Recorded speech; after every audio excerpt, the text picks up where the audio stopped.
Bucks have taken the lead with 1:06 left to play. To the end zone, touchdown. This young man. Hello, everybody, and welcome back to the Inside the Climb podcast. I'm Jack Powers. Alongside us, as always, Caleb Davis and Sam Popper. What's been going on this last week in SDSU football? What can the fans kind of see the athletes doing right now as they prepare for the season? I feel like it's saying the same thing over and over again. Recruiting.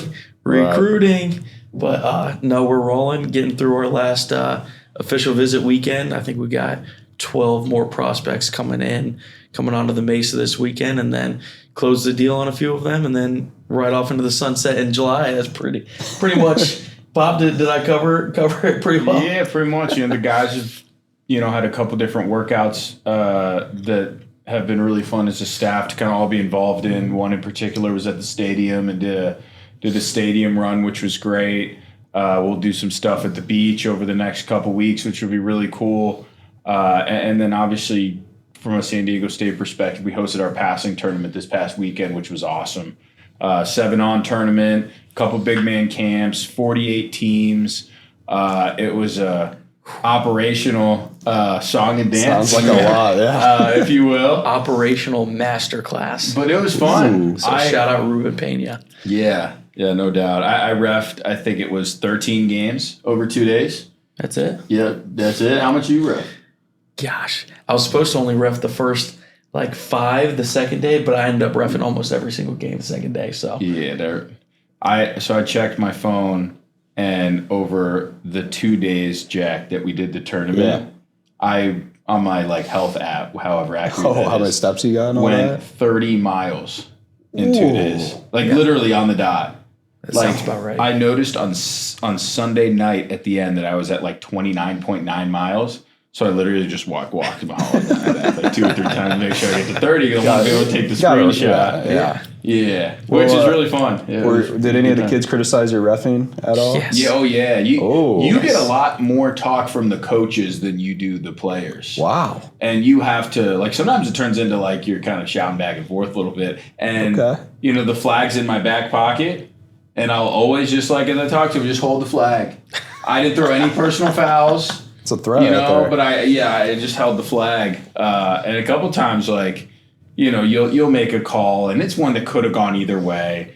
The coach will tell you something on one side, the coach on the other side, it's kind of clapping. It creates this bar. It's hard to be a ref, man.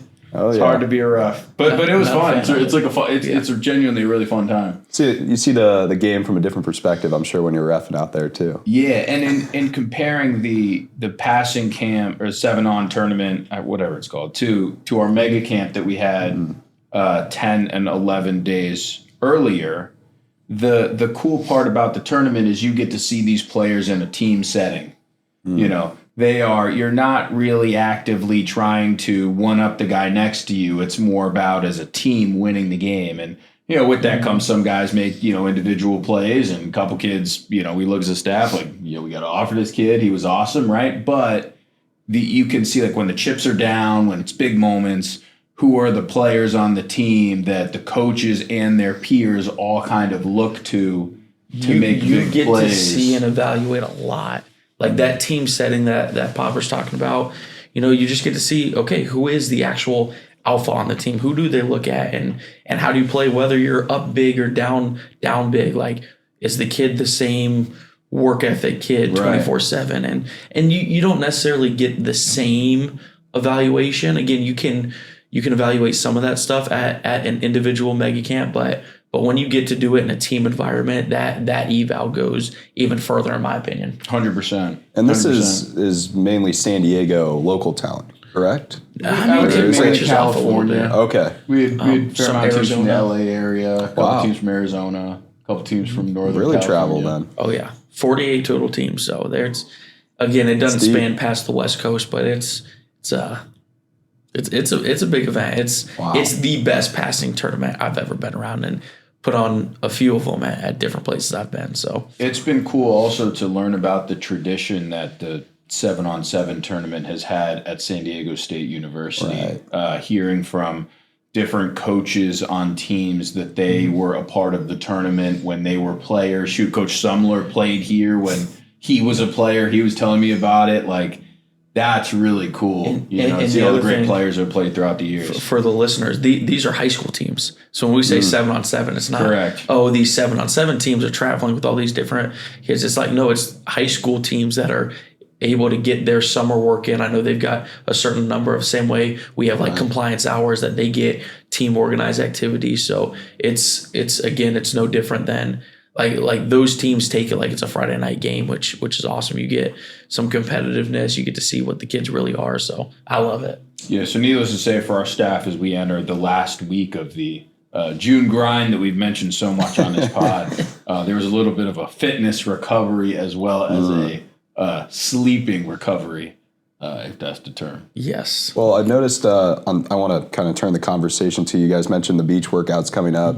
I've noticed there's been workouts at Snapdragon Stadium. Can you maybe talk about the importance of those kind of almost, I don't want to say field trips, but like a field trip for the players to these different locations to do those workouts? So a lot of those workouts are what we call our Finish Friday workouts, where, again, they emulate a game. So you're going to have the different quarters that go into it. And again, it's all a workout. It's all a team run. So the quarters are just like, okay, the kids know where they're straining. So by the fourth quarter, you may be dead, but you better give every whatever ounce of energy you got. You better go all out. So these Finish Fridays will take them to different spots and kind of just regain the importance of, hey, if we're running stairs in Snapdragon Stadium, this should mean more to us. This is our stadium. This is our home that you don't get to work out at every day. It's no different than when you get those 6 Saturdays in the fall. It means a little bit more when it's home. And then, taking it over to the beach workout, one of the things that Coach Lewis talks about all the time is,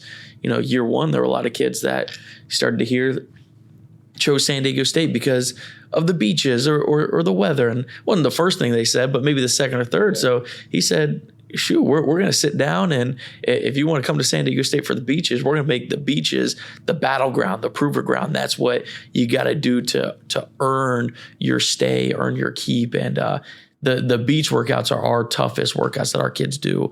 Very Navy SEAL team oriented, to where, hey, you might have an offensive lineman having to do push-ups, sit-ups, squats, lunges, all the same things that our cornerback is doing, but they got to do it as a team. So just because this kid might be in better shape for this workout. Ropes are involved, correct? Ropes. So the third one is carrying the log. So there's a whole bunch of, again, it's all team-based, and it's really, really cool because in those boat teams that we call them, you start to see kids start to find their leadership voice that maybe gets drowned out when they're with the whole roster of 105. But when they're in their groups of 8 to 10, all of a sudden you start to see different leaders emerge.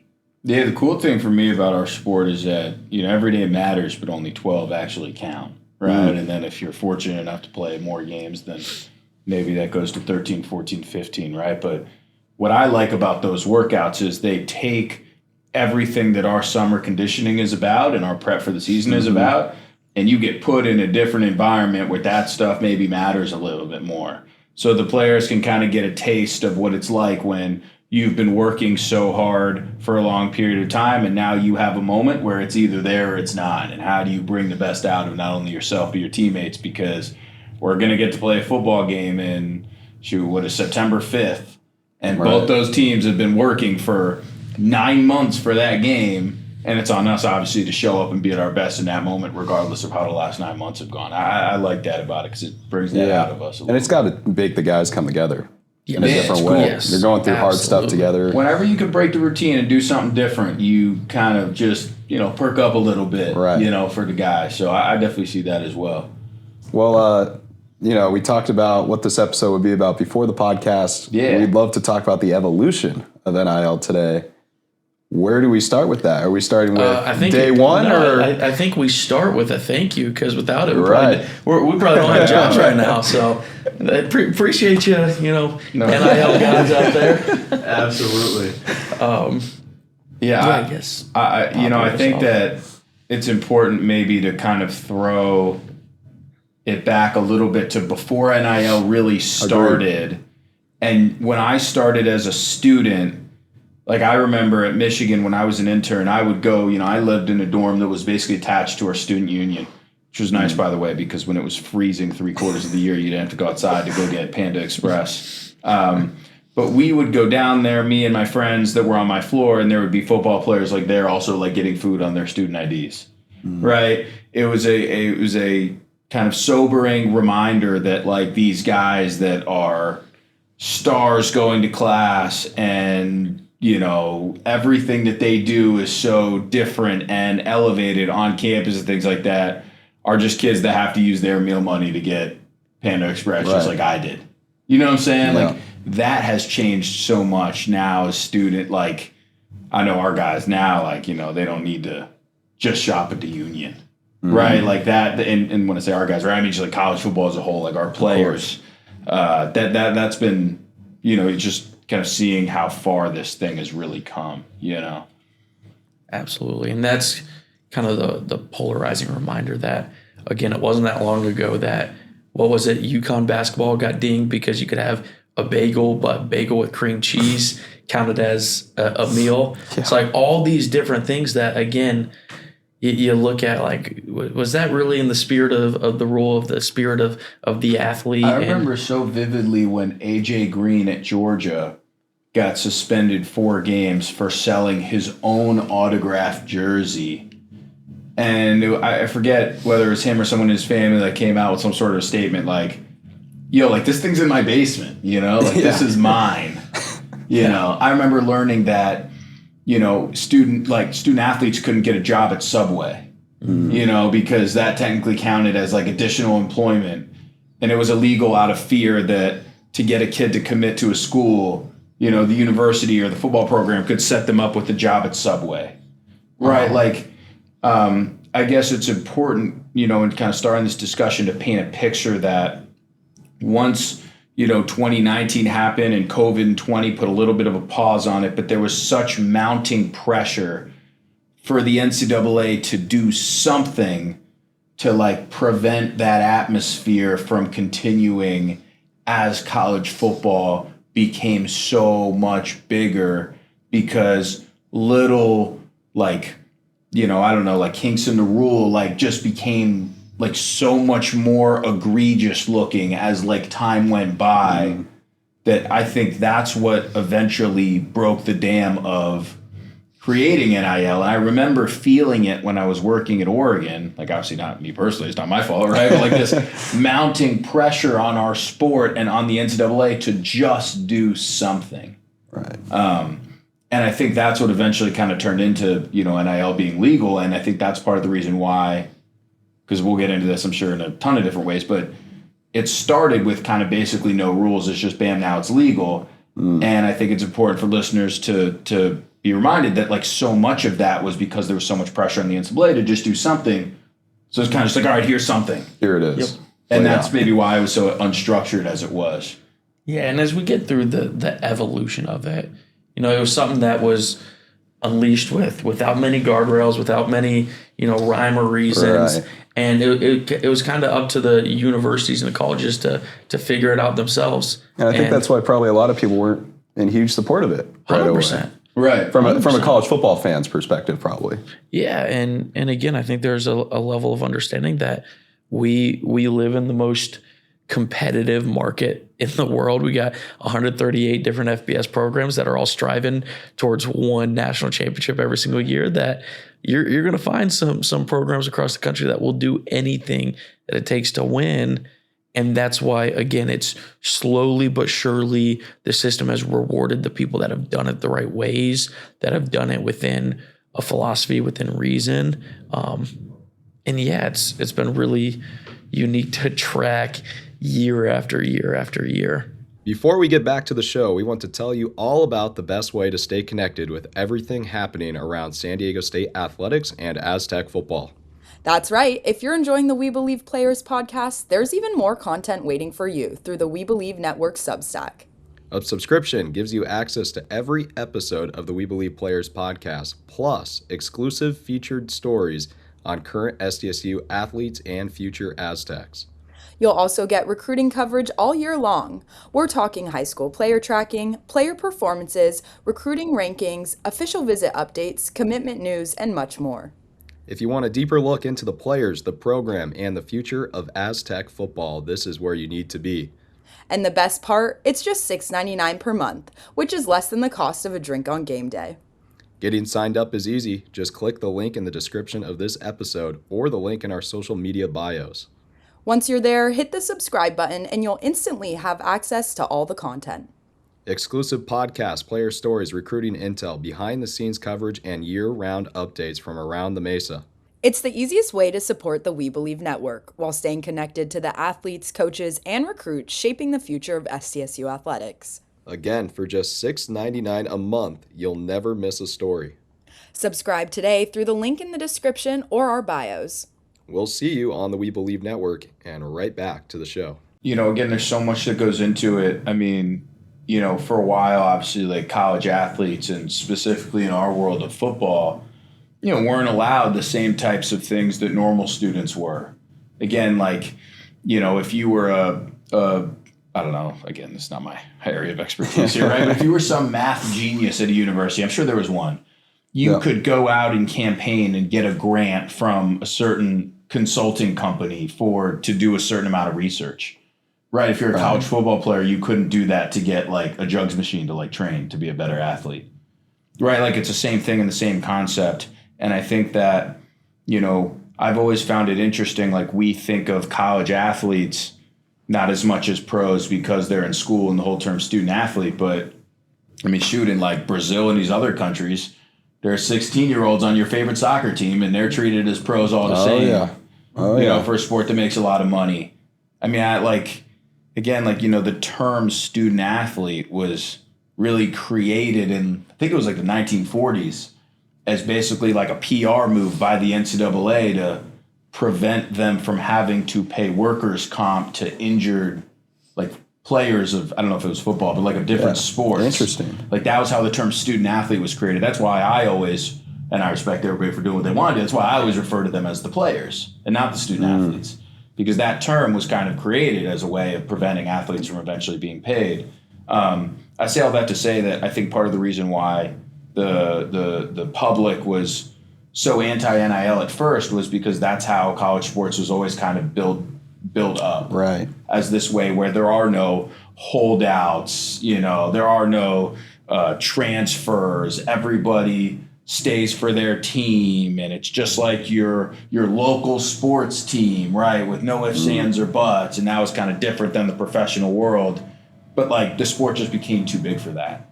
And I think, in the past, in the 60s and the 50s, when college football was significantly more popular than the NFL, if that was ever the case in today's era, that NIL would have been a thing a long time ago. Right.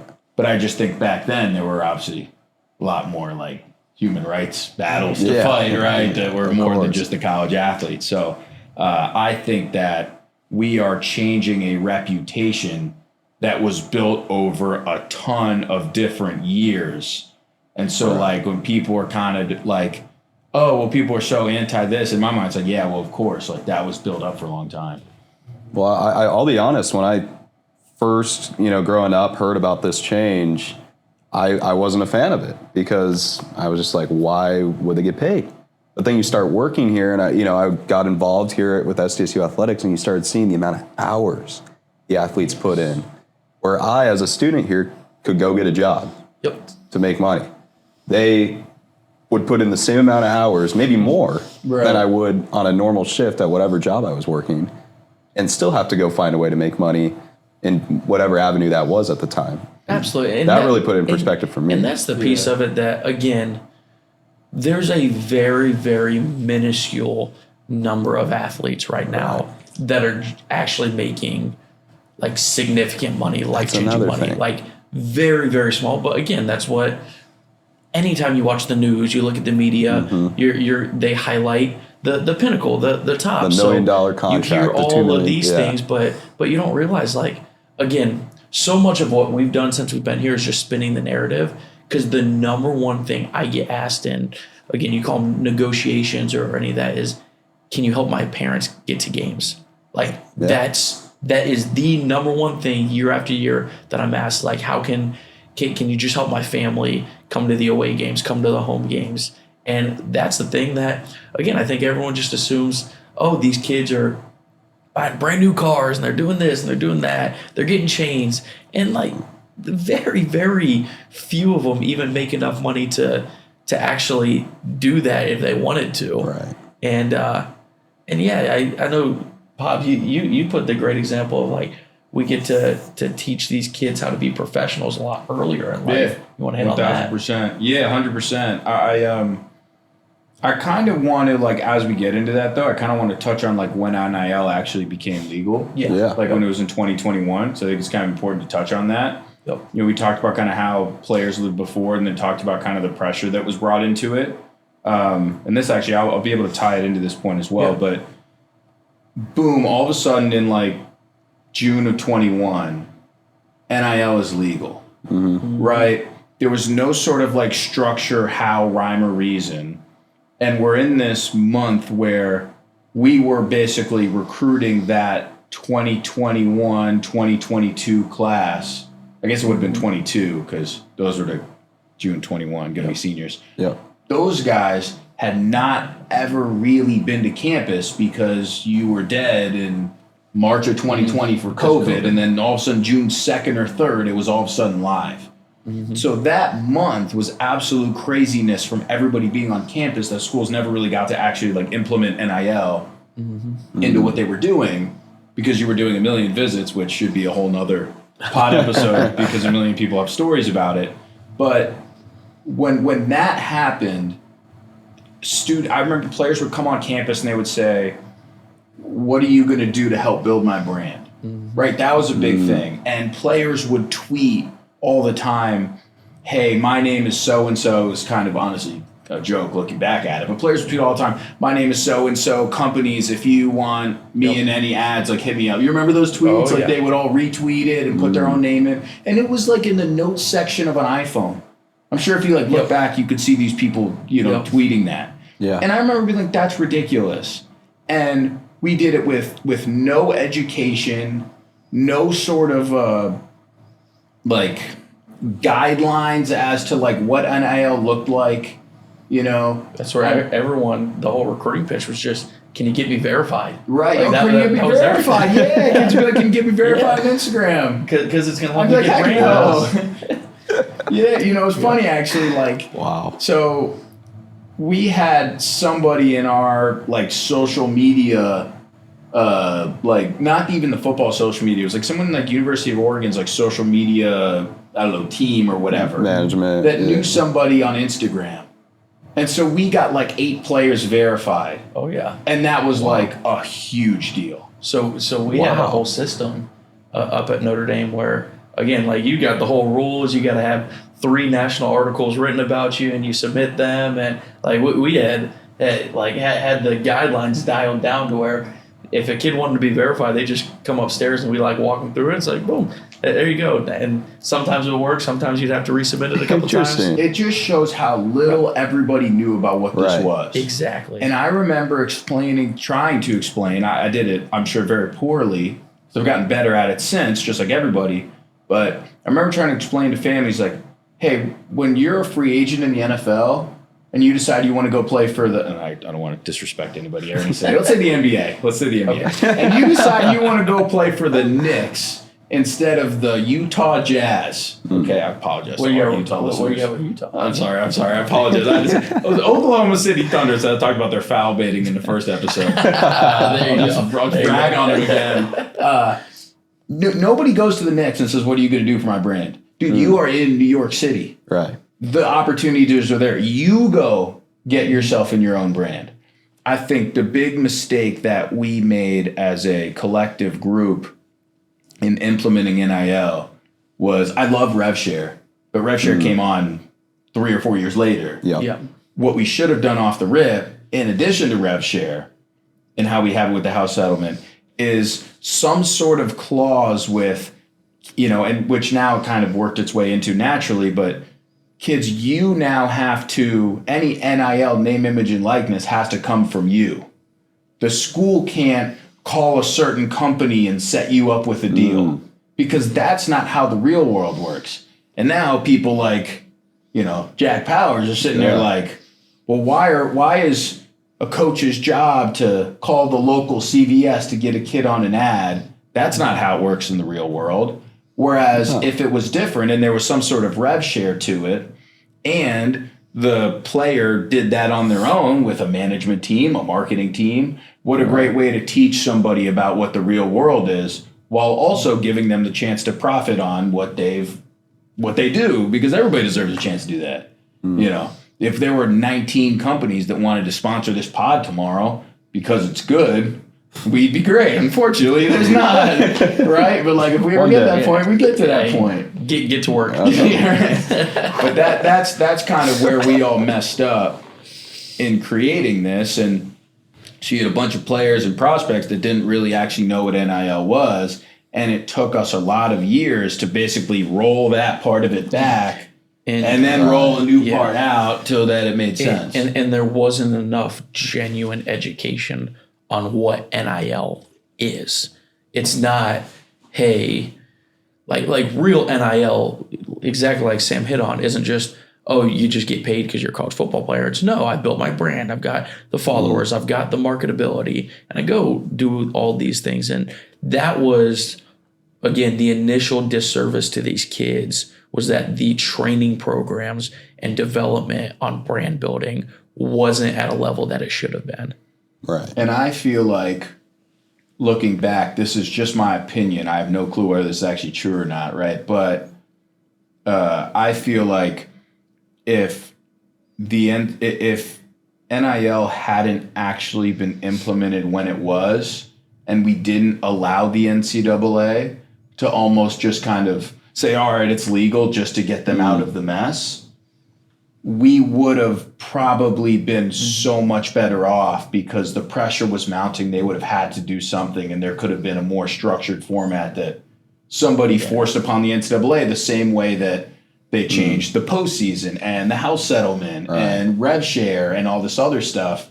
Because in 2021, from my perspective, the NCAA got off clean. Okay, NIL's legal. Bam, okay, it's off our hands. Yeah. Education, schools, recruits, that's on you guys to get it right. And then how are these kids going to get money? Oh, schools, that's on you. What did the NCAA have to do? Right? Like, there was no sort of way of actually holding them accountable. And I feel like if we didn't allow that just kind of way out, the NCAA would have been held much more accountable in ways that we are now still trying to make up for, and ways that I think really hurt the public's opinion on this stuff, because it was brought in with so little structure. And the other piece of it too is sometimes we forget. So much of the evolution of NIL that's forgotten is, to be honest, just the state of the country at the time. Because you're coming off COVID. So now NCAA is dealing with COVID years. The transfer portal just got implemented the year before. So now transfer portal, and you got NIL at the same time. So again, there's a lot of faults of just how everything happened. But it was also because, to Sam's point, it was, hey, we know this is a problem that needs to be addressed. Let's throw it out there and you guys figure it out, because we want to focus our attention to this and this now. So it's almost like solve the problems as quickly as possible rather than as strategically as possible, because there was all this mounting pressure, mounting lawsuits that, again, and then conference realignment, I'm sure, was getting thrown around. All this stuff. A lot of wild stuff. So from your perspective, how did you see NIL implemented most before rev share? I don't want you to throw out any secrets, but just from different teams or different people that you've heard. I mean, because that was always a big point of conversation at that time. Year one, everyone was trying to figure it out. Nobody had any idea what they were doing. That was all brand building. It was, here's what we can do for your brand. But then as you got into year two, and really over the first 12 to 18 months, now it was, hey, let's rush to create a collective and funnel money to these athletes. Right. And again, it's honestly wasn't that much different than what's happening in the rev share era. It was just through a different entity. Through a different avenue. And the issue across college football at the time was, again, these schools aren't held liable to the collective. So you would hear a lot of programs missing payments and doing different things. And these kids were promised X and they got Y or Z. So there was a lot of, just distrust in what was going on, which inevitably eventually led to revenue sharing to help bring it in-house and make it more reliable, to be honest. Would you see it differently? 100% reliable is a really good word for it. I was going to say secure. Mm-hmm. Yeah. Because before it was NIL started and you would just hear numbers thrown out from different places and you never really knew it was accurate or not. You never really knew what a market was. And every school had its own way of doing it. You would talk to different friends at schools. I wouldn't really feel comfortable talking about how we were doing it at the place I was unless it was somebody that was like a real friend, because you just you just never know. It was just a weird thing at the time. But every school was doing it so differently, and that was the great thing about when the house settlement was implemented, is now everyone's got to kind of operate the same way. And it was still a little bit, to Caleb's point, messed up for the players because they would be told they're going to get X and they wouldn't get it. And then it's like, all right, well, go transfer. There was no real way for them to legally hold firm on what they were promised. Well, and a lot of the, I say, issues that came with collectives, because there was actually a lot of good that came by it too if you attacked it the right way. But again, it all came down to, okay, you're doing these deliverables that the kids realistically okay, you might be going to the local shelter, homeless shelter, to help give out food to the less fortunate, and you're supposed to do these 5 appearances, and then you get $100,000 total for it, whatever, name the number. But it was all these things that, again, some people attacked it the right way to where kids were genuinely developing. I felt like we had a great system that actually help kids get out in the community, and then others just, again, it was, hey, you got this deliverable, whether you do it or not, we're going to pay you. And that's where, again, we go all the way back to, okay, actual brand building, actual civic engagement. How are you actually doing this? There are some programs that I felt like did a great job that genuinely helped impact kids' lives in a positive way, and then there were the others where it didn't matter. You just, again, every negative connotation that people think of, that was happening through that side. So there were almost some unintended positive consequences. In schools kind of doing their own thing and being creative on how to use NIL within their team. There were a lot of structures that were developed that are used a lot now. I think, one of the things that became really popular across college football was using NIL to help fund the tuition of walk-ons. You know, they would do certain things in the community. And what better way for companies to get involved with your team than to say, hey, these 7 walk-ons that play their rear ends off in practice and put in all the grunt work and are still living the college life. Still paying for tuition, paying for everything. What a great way to pay their tuition. And in college towns, that idea took off. And that's something that I think ended up playing a role in us moving up the scholarship number, because people realize that that's ridiculous, that's what NIL ends up being for, and we just allowed the schools to pay more scholarships as we implemented the revenue share. So, I think there were some positive things about the schools being creative and trying to figure that out. I just want to kind of point that out too. There were good ideas developed in that. Yes. And that's just one example. There's a ton of different stuff that, now we throw into different contracts and things like that to incentivize the behaviors that we want to emphasize within our players. Before we get back to Inside the Climb, we want to remind you that the countdown to San Diego State football is officially on. This season marks the beginning of a new era as the Aztecs prepare for their first year in the new Pac-12 conference. The home schedule is finalized. It all starts with Portland State before one of the nation's top Group of 5 programs from last season, James Madison, comes to Snapdragon Stadium. Then conference play arrives with Texas State, Washington State, Utah State, and the rivalry game against the team up north. And don't forget, Pac-12 After Dark is coming to the Mesa. Big games, packed crowds, and a chance to be part of history as San Diego State begins its new chapter. Don't miss a moment. Secure your season tickets today and be there for every touchdown, every big play, and every unforgettable night under the lights. Visit the SDSU Athletics website or click the link in the show notes to get your season tickets now.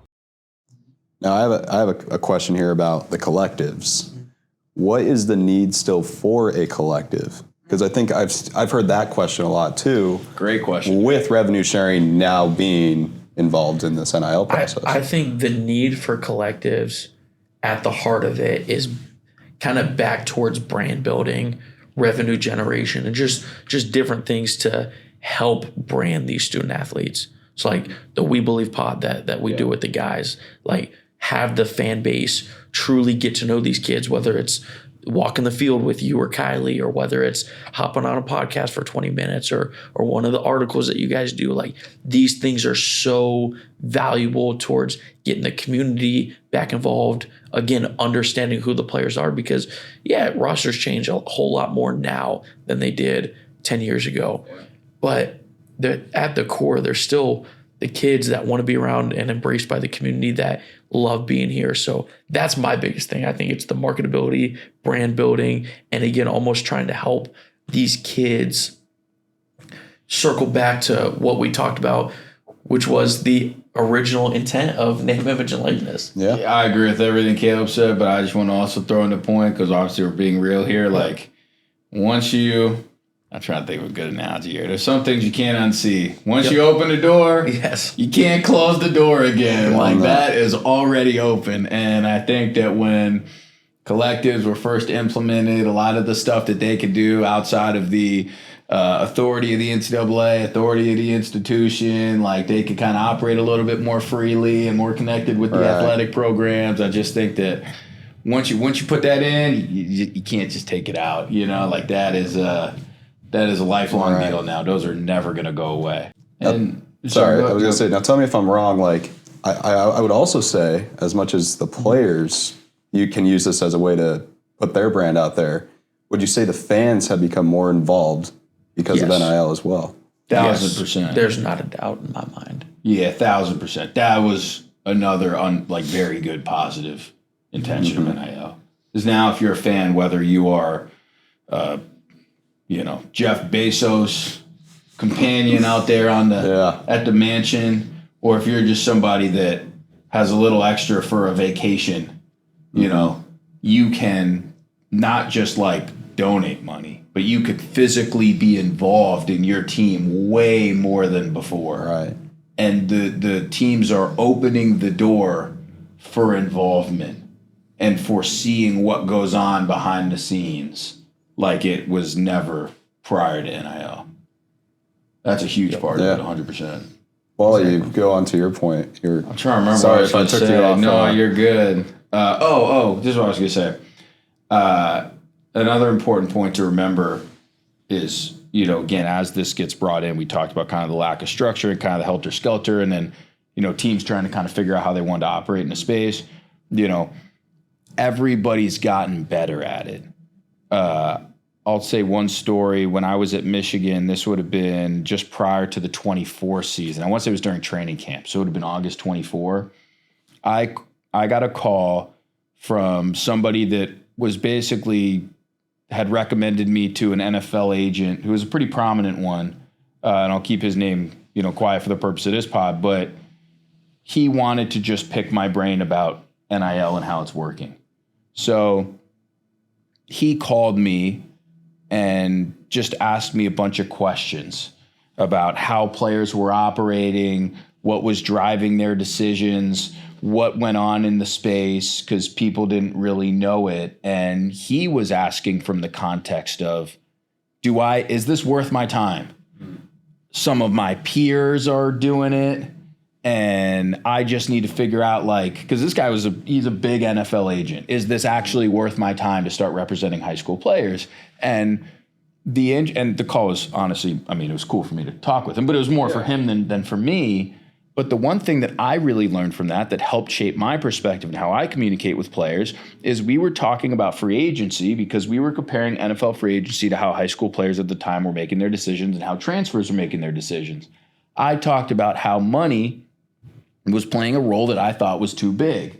And he said it was interesting because in the NFL, he were to guess that out of all the clients that he's had, he would guess about 30 to 35% of them end up going to the place that's offering the most money. Mm-hmm. And I thought that was really interesting, because for us in college at that time, I would have guessed it was somewhere between 60 and 65, maybe 70. somewhere in that 2/3 range. And he was telling me that was a big point for him in thinking that it was worth his time in the space. Because when you get in the NFL, it's about your scheme fit. It's about if it's a place your family wants to live. It's about whether you think you can win. It's about really like what you're looking for in your life, right? And for players that are entering college football, the dream is right up here, and you have to physically get there. What NIL looks like for you in that first year, or even in that first year as a transfer before you even get to the NFL, is so far away from what your dream actually looks like. Go where your dream is, and don't let something like that distract you from it. I would venture to say, and he ended up, by the way, getting into to the NIL space. He works with, I don't think very many kids, but like enough really good players, you know? Right. And he's got like NFL guys to focus on. But I would argue now that percentage that I gave him of 60, 65, 70 is now probably a lot closer to what it is in the NFL side. I would guess maybe now it's around like probably just under. That's a pretty. I would have said like 40, 45. It's a pretty big drop. 100%. And it just shows though, like we're all getting better at it, and the players. That's where we talk about the evolution of NIL. Mm-hmm. Like this has really been a market that has sorted itself out. And again, it's a sliding scale. Are we all the way here yet? Heck no. But we're somewhere right there in the middle where we've come a long way. And again, the market sorted itself out. The people, the programs that do good business are now, again, have a good reputation, are getting the benefit of the doubt when it comes to deals or different things, and vice versa. The agents and the players that, again, you can have honest conversations with that haven't spurned you, that, again, are more and more real. You're starting to see these NFL guys trickle into the college space to where, again, we would have said, 3 or 4 years ago, out of every agent phone call we took, 85% of them were probably like, oh, I did not like that call. I felt slimy getting out of that call. Now it's, to be honest, I'd say 85% of my phone calls with agents are like, yes, that guy. They couldn't be more helpful sometimes. That guy honestly helps us sometimes when we're communicating with the kids and their families. And they actually, what it all comes down to is they genuinely care for the student athlete. Jack, here's the other part too. Like, we've gotten better at it. Right. We meaning staff, coaches. Before NIL, the recruiting rankings mattered so much more in the building than they do now. Like, we would be constantly, I remember as a student, like, feeling guilty sometimes about looking at where Michigan was on the 247 rankings. Now, even at those places, that doesn't matter as much anymore. When you talk to other people within the space, nobody really talks about like, oh, you were the number 2 or 3 ranked class. No. Back then, and I mean back then meaning even still like 22, 23, right? Like there was so much impetus on us to like go get the kid. If you didn't get the kid, it meant you did something wrong in the recruiting process. Nowadays, if the NIL discussions don't go a certain way, or you get a sense that the kid's priorities don't align with how you're going to structure the deals or how you're going to build the team, now there's no point in bringing that kid in because it's just not going to work, and they're going to leave in a year, or they're going to become a total headache in trying to put together their deal for the next year. Schools have gotten much better about that, so I would argue it's put more onus on the players to get an agent that's pretty competent, because if not, we just won't deal with you. We don't have to now. And that what Sam just hit on is, again, I know we're going a little bit, so but that point of fit, of culture, of philosophy, like that's what we deal with on a day-to-day basis. I tell everyone we recruit, like, we don't recruit you to choose San Diego State. We show you exactly who we are, exactly what we value, exactly what our philosophies are, and exactly who we are. And then the right ones are going to choose us. The ones that are fits are going to come and do this work together. And the ones that aren't fits, hey, I'll help you go find a better fit. But that's where, as NIL, as rev share, as all this stuff has changed, it's really like, I genuinely believe it. It's amplified the need for everything that used to make college football special. the relationships, the honesty, the genuineness, all of these things that people act like are being pushed away from college football. I cannot disagree more. I think being pushed forward more. I think you need it so much more now today than you did in the past, and you need to have the confidence in who you are and the way you operate to say no to kids if they don't fit and align with what you are. Because otherwise, they're going to come here, and if it's not what they expected coming in, they're going to leave after a year. Or they're going to be miserable, and all of a sudden, you're going to look back and say, "Hey, we just lost half of our recruiting class because we weren't honest in the process." So rather than even deal with any of that, like, we show them exactly who we are. Like, we talk about the beach workouts. Yeah. We almost, like Coach Lewis talks about it, he almost tries to recruit kids not to come to San Diego State. He'll lay out all the reasons why it's going to be hard, and then the right ones are going to choose us. And again, like, all these things align that if your NIL strategy, if your philosophy doesn't align with the head coach's vision, then it's going to tear a program apart. And across the industry, we've all gotten better at that. So now the kid that's maybe just deciding because of money, the amount of schools that's going to want that kid are few, because they know you're probably never going to always be the highest bidder for somebody. Right. No matter who you are, whatever level of college football, there's always someone that'll bid a little bit higher. So you have to find the kid that's in it for the right reasons. You also don't want the kid that, again, the second somebody else offers them more, boom, they're gone. So it's like we are all not taking those kids anymore, which I think is another big reason why that percentage is going down. Which, again, that's more of us learning than the kids learning. That's the biggest way that NIL has improved the sport, is going back to Caleb's original question, which brought me back to the beginning. It's forced these kids to learn how to be pros now. Yeah. We would always talk about, every school before NIL had this life after football presentation. And it would be something to the tune of, we have these alums and these spaces and these former players that got employed here, and come play for us because we'll set you up. Now it's about, these kids come in and no, you need those skills now.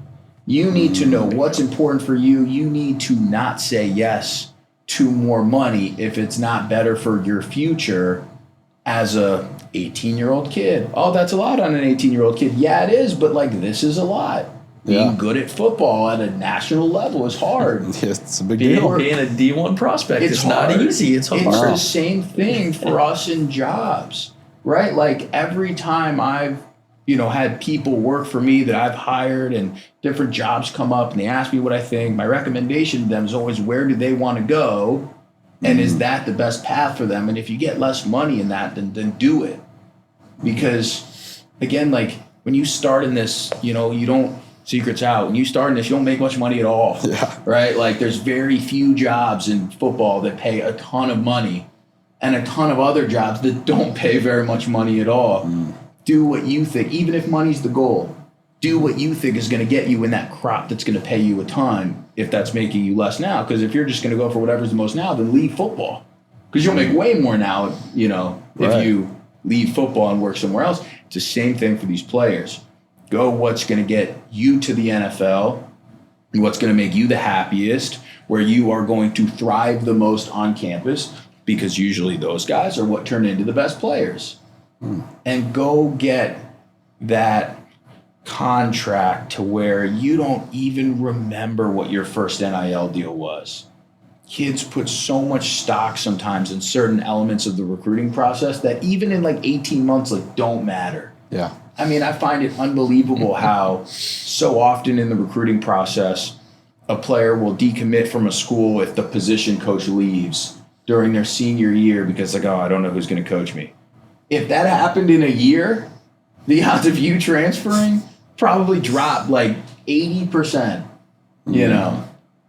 Why? Is it because you're on the team now? I don't know. But that factor that really mattered to you just 12 months ago now doesn't move the needle as much. Why is that?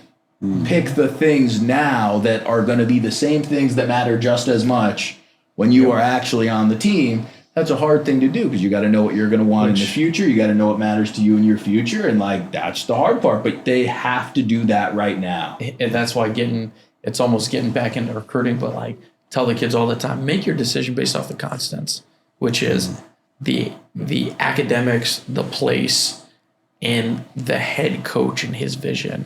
Because whoever the head coach is, if he aligns with who you are as a recruit, who you want to be, that model is going to flow down. It's going to trickle down to whoever the position coach is, whoever the coordinator is, whoever the recruiting guys are. Like, all of that's going to trickle down. So, like, all these kids, you got to just make a decision based off of the constants, because so much is going to change year to year in college football, no matter where you choose.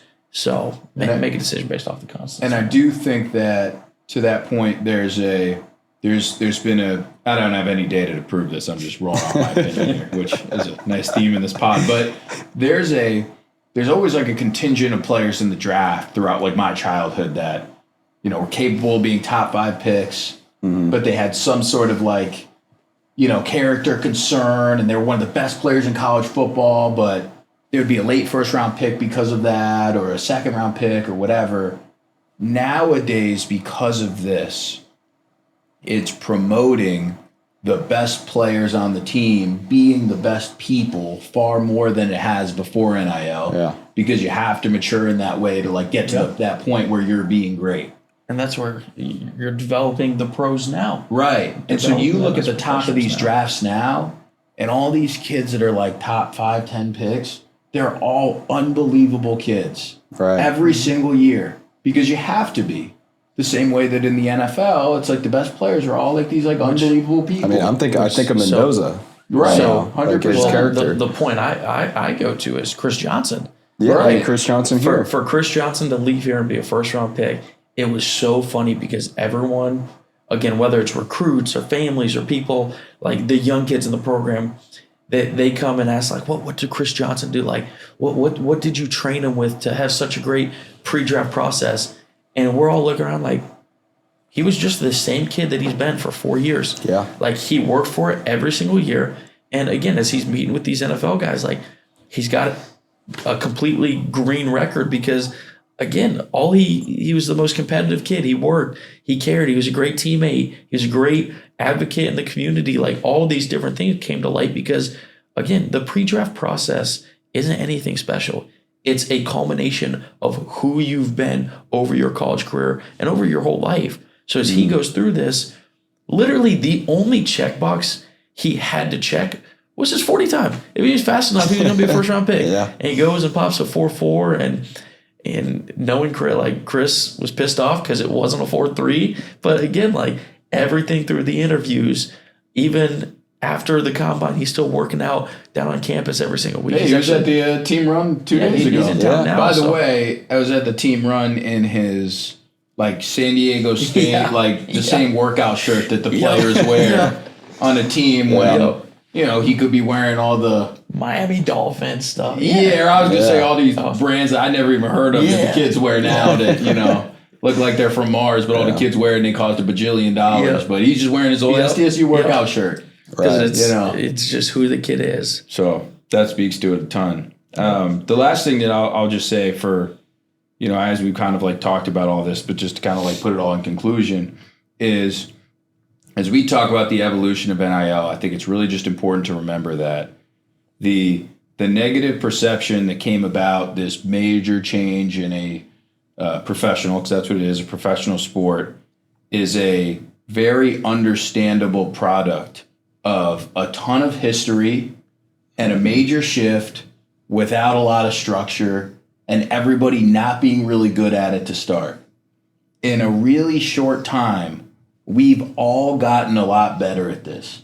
And I think that in 15, 20 years, maybe even less, when we look back at this time, we'll look back on it as being something that was discombobulated at first and crazy and unorganized, but a change that was for the positive.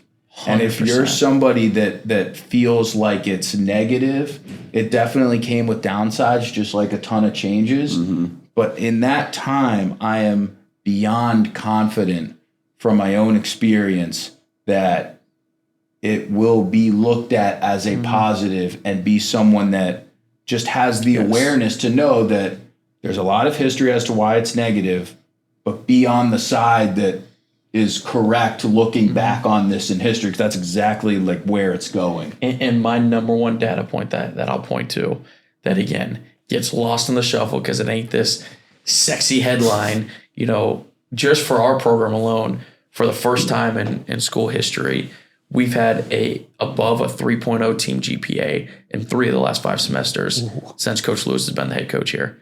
Never before had we had back-to-back semesters of it. And again, I think these kids, as crazy as it sounds, because they don't have to work these extra jobs that we talked about. We've got some kids on the team that are fathers, that have families that they're trying to provide for, that, again, you got to go work a job and you're playing football to try to get to the NFL and you're taking care of your family. Where do you think academics falls in lines of that trickle down? No doubt. Unfortunately, it's not 1, 2, or 3. So again, like, I remember this spring I was going through Twitter and felt like every single day you're refreshing and seeing a new program post a graphic about their new program GPA record, because, again, as crazy as it sounds, you can use it to incentivize players. Like, hey, you better be a 3.0 GPA kid. You better get your degree and do all the things to stay eligible. And again, it's one of those things that the headline's not as doom and gloom, so I don't think it gets picked up as much, but there's a lot of positives that are coming through NIL, through rev share, that gets lost in the shuffle. Now, one final question. What is one thing you see changing maybe in NIL in the next 5 years? I don't know, however long you think, maybe next year. Oh, I have something right now. You go first. Contracts being public. That, to me, that is the next step. If I wanted to be an extremely innovative conference, which I know the Pac-12 does and Pac-12 has been, just go do it. Set the trend. Everybody's going to follow you. There's so many reasons why. Number one, there is a ton of, like, imagine how much less popular free agency would be in your favorite professional sport if you didn't know how much the players were making. You know who the teams are expecting to be the big players, who they're expecting to be under the radar signings. You get a sense of, who the big players are expected to be immediately, and you can follow along and see what you interpret as a good deal or a not good deal, right, based upon the value of the contract.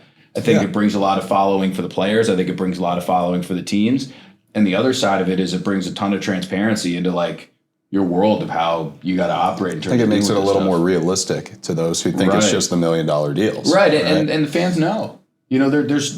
We operate as if we have nothing to hide, because obviously the players talk, but if it was in the media, you wouldn't have a lot of teams that think that's bad, or else they probably have something to hide, right? I just think that you would really bring about so much more of a following for this, and fans would have so much more of a knowledge of what's going on within their own teams and who their own teams expect to be the big players, if that was public. So I think that's easily the next step.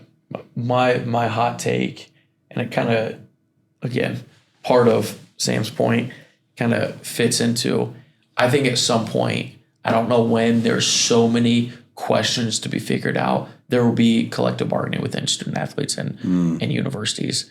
And again, I know Sam doesn't agree. I don't think Coach Lewis does. There is a lot to figure out. So I'm not saying this is going to happen in the next 2 years, but a decade from now, 15 years from now, I think there will be something similar to where the powers to be try to continue to emulate a professional sports. Yeah. Yep. And again, don't think we're close. Think there is a lot to change and figure out. But I think at some point there are some things that I think it could make sense.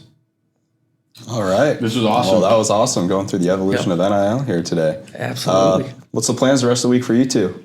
Just finishing your last week. And then finish up, and then we've got our newcomers on campus too. Yep. So our new freshmen are here. So moved I in. was just again, it's one of those, you're kind of relationship building with them.